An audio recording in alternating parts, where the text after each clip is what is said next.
I'm Cole Haddon, and welcome back to 5 a.m. Story Talk.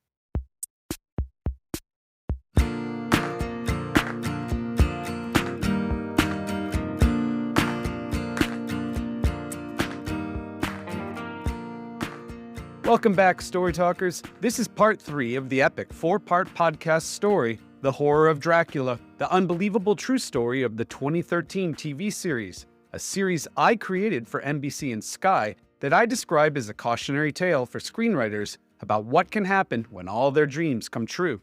But not just screenwriters, I think, all artists really, not to mention anyone else who ever tried to create something meaningful in their lives. Maybe what happened to me can help prevent similar happening to you, especially if you aspire to work in Hollywood. Or it'll just make you laugh and scream and help you better understand why it's such a miracle that anything great gets made in the Hollywood system. Because it really is a miracle. Now, if you haven't listened to the first 2 parts of this horror story yet, you should probably do that to catch yourself up. Here's a brief summary of what's happened so far. After being asked in 2011 to develop a TV series pitch inspired by the novel Dracula, I sold that pitch to NBC with the help of producers Mr. Smiley and Mr. English. Mr. Smiley is the villain, so to say, of this story, which you might recall. My pitch turned into a TV pilot script that received an extraordinarily rare straight-to-series green light. The show itself starred Jonathan Rhys Meyers as the iconic bloodsucker, as well as a bunch of other amazing actors who were a delight to write for. It premiered on October 25th, 2013, and ran for 1 season before it was canceled for a lot of reasons, many of which overlap with the events of this 4-part podcast story.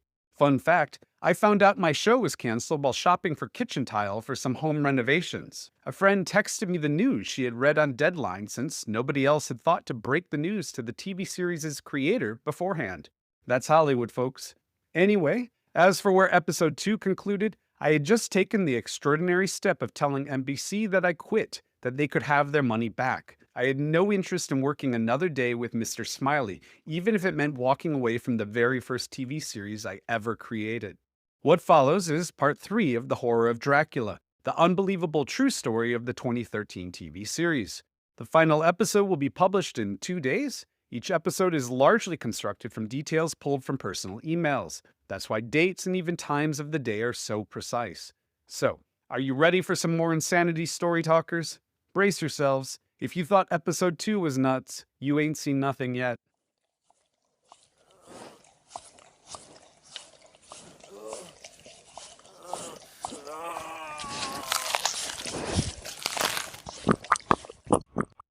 December 16th. After my reps tell NBC I'm quitting my own TV series, they call me back and inform me that the fixer won't let me blow up my career like this without better understanding the situation. He has asked my reps to send him every one of my pilot outline drafts to review. After that, he'll decide what to do next based on my work. December 23rd. Still no response from the fixer, nor should I expect one before the new year, I'm told. He's too busy with other projects that probably aren't the headache Dracula is turning into.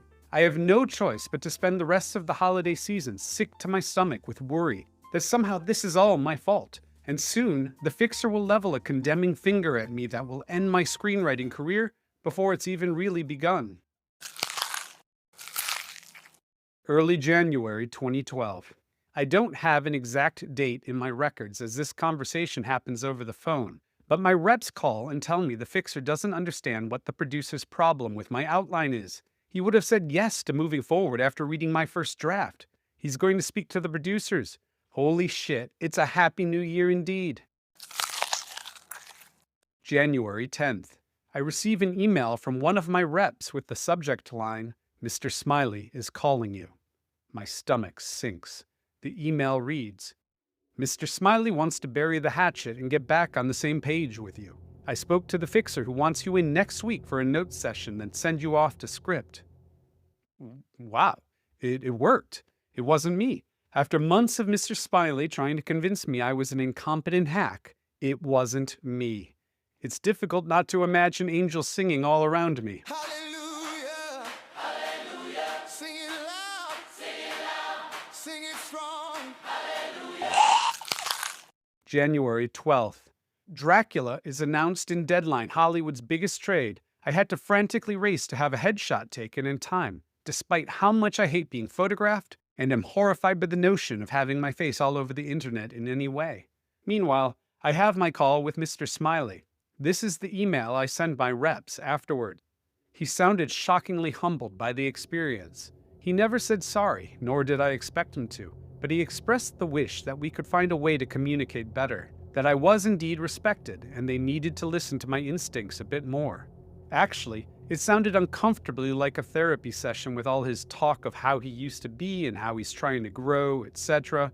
We'll see what he's like in front of the fixer tomorrow. An email from the producers also reveals which of my 4 outlines and 2 variants the fixer most responded to. I email my reps. It's as I hoped. The fixer dug my initial instincts over the increasingly bonkers shit Mr. Smiley was asking me to do. To the producer's credit, though, the fixer liked some story tweaks we made to later outlines. To their credit, because I agree those ideas, which I mostly just expanded upon, were theirs. I'll be sure to give them credit in the meeting to help Mr. Smiley understand I want to use them as a resource and never wanted it my way or the highway.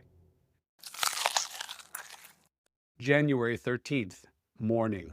I meet with the producers again, including Mr. Smiley's partner, Mr. English, and Smiley's executive, Mr. Candy, who all joke about how good my headshot is. They fixate on my hair. Seriously. Otter, Mr. Smiley, whom I've long since come to understand is deeply insecure, seems genuinely mystified by how many positive comments are made on the article about me and my work, rather than by implication, about him. As it's his name in the headline instead of mine, I think this frustrates him. This is the first hint of something I will come to fully understand 5 months from now when Dracula's green light is announced in Deadline. Based on an idea by Smiley, it is set in the 1890s and has been described as Dangerous Liaisons meets The Tudors. Whoa! Based on an idea by Mr. Smiley. See, this could only be true if saying aloud the name Dracula constitutes having an idea to base anything on. But the reality is, it was Bram Stoker who had an idea and brilliantly executed it more than a century ago. All Mr. Smiley did was repeat the title of Stoker's book and give me the adjective sexy to work from. I otherwise dreamed up every single element, good or bad, that ultimately appeared in the pilot script that was based on Bram Stoker's novel. Afternoon. I have my meeting at NBC. I send this email to my reps afterward. Could not have gone better. I think I won on almost every point while giving credit to Mr. Smiley and Mr. English for most of them. I'll be elected to Congress someday. Point is, the fixer wants my version of the show and gave me some great notes on how to accomplish it. I'm to turn in a revised outline on Tuesday with the hope that they can send me the script immediately afterward. Quick note here. So much of development can turn into diplomacy between a storyteller's vision and the ambitions of producers. In fact, so much of the business is daily navigating egos and confusing motivations.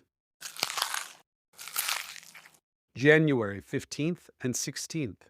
I emailed privately with the fixer about a note he had previously given me, but which the producers seemed determined to contradict.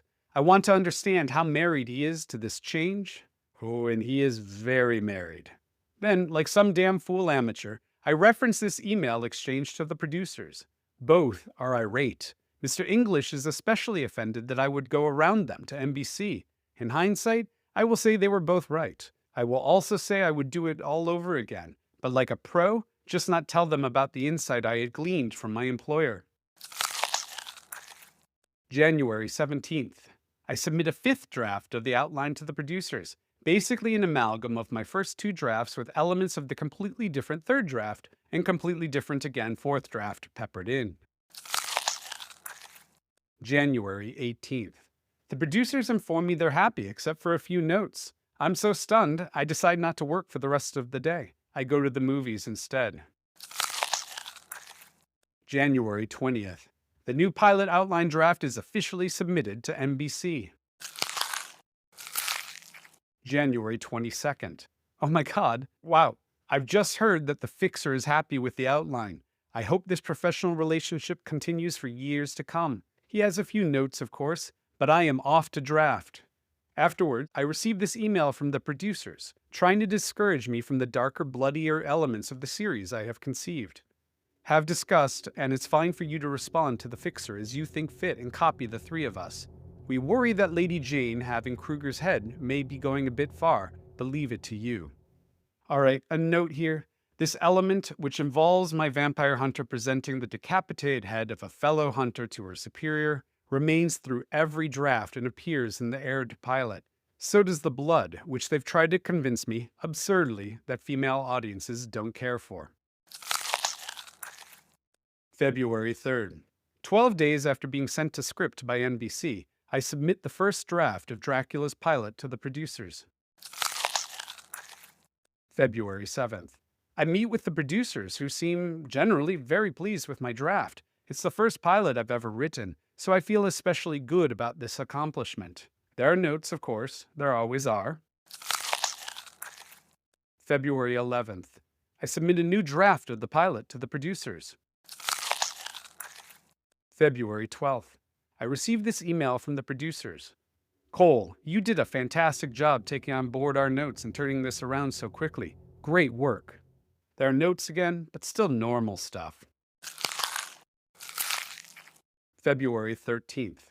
I submitted a new draft of the pilot to the producers, having worked for nearly 5 straight hours on it. I then privately emailed the fixer to say how positive the producers have been since our meetings. I am relieved by the change in approach, especially Mr. Smiley, whom I believe was 95% of the problem, corrupting the entire development process so far. I thank the fixer profusely for his intervention. February 14th. I'm looking forward to celebrating my first married Valentine's Day with my new wife. But first, Mr. Smiley, with a kind of movie serial killer's timing, reaches out to tell me the pilot script is not professionally written and will disappoint NBC. This is a general condemnation of my work. No examples are given. It's more of a problem with everything I do. Mr. Smiley then tells me he's rewritten my pilot script to show me how it's really done. I'll repeat that. He's rewritten his screenwriter. He's rewritten me. This is unheard of. First, he's not a screenwriter. Second, he didn't have a final draft copy of my pilot, so he's copied and pasted what he could from a previous draft I provided in PDF format. I don't understand why he didn't use the most recent draft, suggesting to me he never even read that one. Whatever the case, everything is sloppy and confusing to the eye. Third, his rewrite is so bad I only make it through 3 pages before I conclude it's entirely possible, despite his CV, that he's never read a script of any kind. I send an email to my reps. All I had to do was read the first paragraph and how he changed it, and my answer is, fuck no, not a fucking chance in hell. Before I even receive a reply, I send a second email as I shake with rage. My position is, I'm done. I've made the changes that were asked for, and Mr. English and Mr. Candy signed off on them. When my reps call, I repeat for the second time in 2 months words no rational screenwriter without a credit to their name should ever say. Fuck this, I quit. They can have their money back. That's it for part 3 of The Horror of Dracula, the unbelievable true story of the 2013 TV series. What a shit show, right? If you have any questions about this episode, check out the show notes for links to the 5 a.m. StoryTalk newsletter and Instagram page, where you should take advantage of the comment sections there. Now, if you're enjoying The Horror of Dracula, do me a favor and give this podcast a 5-star rating. Better yet, leave a "thanks to this 5 a.m. StoryTalk podcast, I've become a better, happier artist and human being" kind of review on it. It's a great, no-cost way to support the work I'm doing here. Now, if you do, take a screen grab of it and email it back to me at 5amstorytalk@gmail.com, and then I'll send you back a PDF of the Dracula pilot script that got greenlit, not what showed up on screens. If you want to hear even more from me about the arts, culture, making sense of the 21st century, become a paid supporter of 5 a.m. StoryTalk at Apple or Substack. Links in the show notes. At Apple, you'll get exclusive access to bonus episodes in which my guests break down seminal pieces of art from their lives. At Substack, you get the bonus episodes plus exclusive access to hundreds of arts and culture articles, most focused on writing and screenwriting. Okay, that's it for the bloodshed today. Come back in 2 days for the exciting, terrifying, soul-crushing conclusion of The Horror of Dracula. Be sure to subscribe so you don't miss out. Thanks as always for being here. See you soon, Story Talkers.